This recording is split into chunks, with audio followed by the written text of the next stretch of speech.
I'm a cancer surgeon. We don't do parasites, okay? We don't do ivermectin.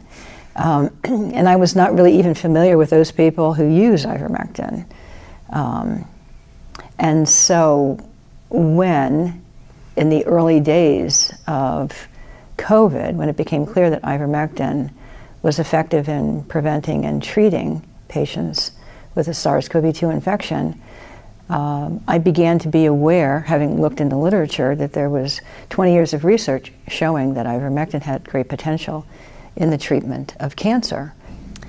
I was introduced to a patient with stage 4 prostate cancer. Had received 2 vaccines, perfectly healthy, marathoner, no history of cancer in the family. 2 months after his second Pfizer shot, he works for the government. He's going to lose his job and his pension if he wasn't vaccinated. He was diagnosed all at once with stage 4 prostate cancer. He tells a very compelling story, melodramatic story about that 24-hour period of time in his life. And he went through the traditional protocols: radiation, chemotherapy, pharmacologic castration, all of it, over a period of 9 months. And then his doctor said, you know, there's really nothing else we can do. And his name is Paul Mann, and he was like, can't you give me more radiation? No. Can't you give me more chemo? No. Aren't there any other drugs? No. Are there any clinical trials? There's nothing. Hospice. Send for the priest. So a friend of his knew me, and she said, would you give Paul a call? He just needs some moral support, something. So I said, sure. So I began calling him. We spoke about once a week for 3 weeks, and finally, the poor guy was suffering. He had cancer in 11 bones in his body. His right leg was completely swollen, obstructed with tumor. He's miserable. And I said, Paul, I don't know if this is going to help you, but I know it's not going to hurt you.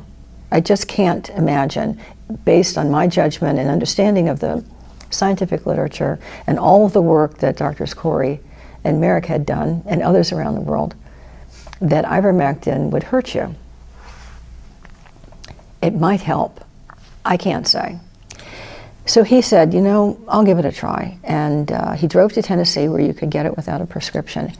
P.S. I discovered last night, having dinner with Paul and his wife, Terry, he drove from where he lives in Missouri to Tennessee and paid cash for his ivermectin. That's it. He didn't submit it to an insurance company. He didn't tell anybody back in Missouri, his oncologist, no. His ivermectin prescriptions are listed in his chart. How did that information get from the pharmacy in Tennessee to his chart in Missouri? We don't know. Somebody does. I'd like to know myself. Anyway, he starts taking ivermectin, and he doesn't have any problems with it. And I talk to him every week. And how are you feeling? Well, no change. Next week, maybe a little bit better. I don't know. How's your leg? It's not quite as swollen. How's the pain? Pain everywhere. Maybe a little bit better. Slowly, slowly, slowly. Not getting worse. Not necessarily getting better, not getting worse. Fast forward. 2-month follow-up appointment at the clinic. They didn't expect to see him. Okay, he's like, Paul. He's feeling a little bit better. They do PSA, which was off the charts to begin with. And if I'm not mistaken, at the time they randomized him to hospice, I think it was in the hundreds, maybe 700, 800. What does that mean exactly for the layperson? Over 4 would be abnormal. Mm-hmm. Okay, so what are we talking about here? Prostate cells normally secrete a protein, prostate-specific antigen. Mm-hmm. It's one of the things that they do. Cancer cells that originate in the prostate, that are dividing rapidly and growing fast, are spitting out PSA, okay? It's not that they're contributing to the body economy in any way. It's just they just want to multiply and divide and that's the end of the story. And so your PSA levels start to rise, which is a marker, a screening marker. Oh, your PSA was 4, and now it's 8. Let's do a prostate ultrasound, whatever. So PSA can be a screen for the emergence of a tumor, but it can also be used, particularly at high levels, as evidence for cancer, response to cancer, recurrence of cancer. His was, I mean, it's supposed to be, 4, yeah, it's hundreds. Okay, he goes back for his 2-month appointment. It's 1.3. They said, you're in remission. Well, not, complete remission. He still had the bone mets, but you're in like a biochemical remission. Well, that was good news. Slowly, he begins to improve. Less pain, swelling is okay. A lot of other vaccine injuries, however, he's getting better. He's getting better. We're giving him nutritional support and other supplements. He's having TIAs, little mini strokes. But he didn't tell me about that because we were talking about the cancer. But over a period of time, I'm asking him questions. And I said, oh, you're having TIAs? His wife said, yeah, having TIAs. I said, what did the cancer doctors tell you? Because that's who he's seeing. They say it's not related to my cancer.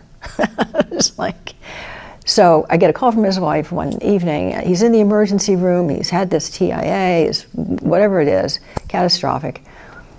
And I said, Paul, what are they doing for you? And he said, well, they did a CAT scan of my head, and they said they don't see anything specific. It's a TIA, and it's not related to my cancer. They send him home. I said, did they do anything? No.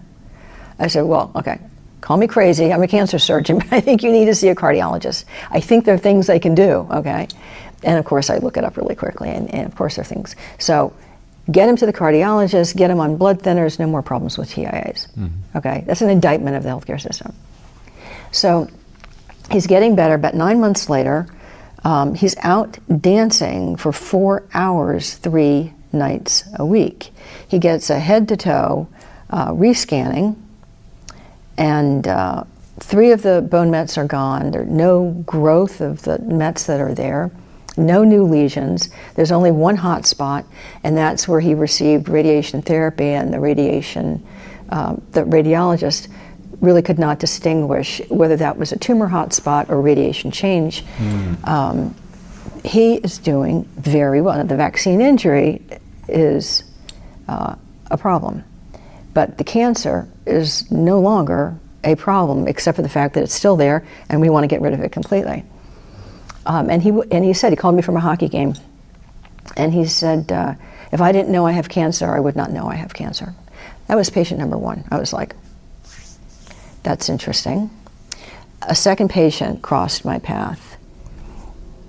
A guy in his 70s who had been losing weight for a year and a half, 40 pounds, not vaccinated, 40-pound weight loss, smoker, drinker, all he does is fish. And he could no longer swallow, and he could hardly talk. And so I got on the phone with him, and I said, Eddie, tell me a little bit about your history and so forth. He knew someone with prostate cancer who had taken ivermectin. He cured himself from prostate cancer with that. So Eddie began taking ivermectin. I have no idea what the dosing was. He was just taking it. And I gave him some advice about diet and, try and get the weight back on and so on and so forth. Within a couple of weeks, he sounded stronger. Sounded stronger. He could swallow. He had gained 6 pounds. His voice was better. Followed him for the next couple of weeks, maybe another month or so, and I said, Eddie, we need to get a scan. He doesn't have insurance, he doesn't like doctors, whatever. He had been diagnosed in that interval with 2 esophageal tumors, unresectable. Surgeons wouldn't go near it. The doctor said, well, we'll give you chemo and radiation, and Eddie said, no, you're not. So he takes his ivermectin. Maybe about 6 weeks later, I said, Eddie, you need to get a scan. I had to argue with Eddie to get a scan. We got the scan. No tumors. Gone. Gone.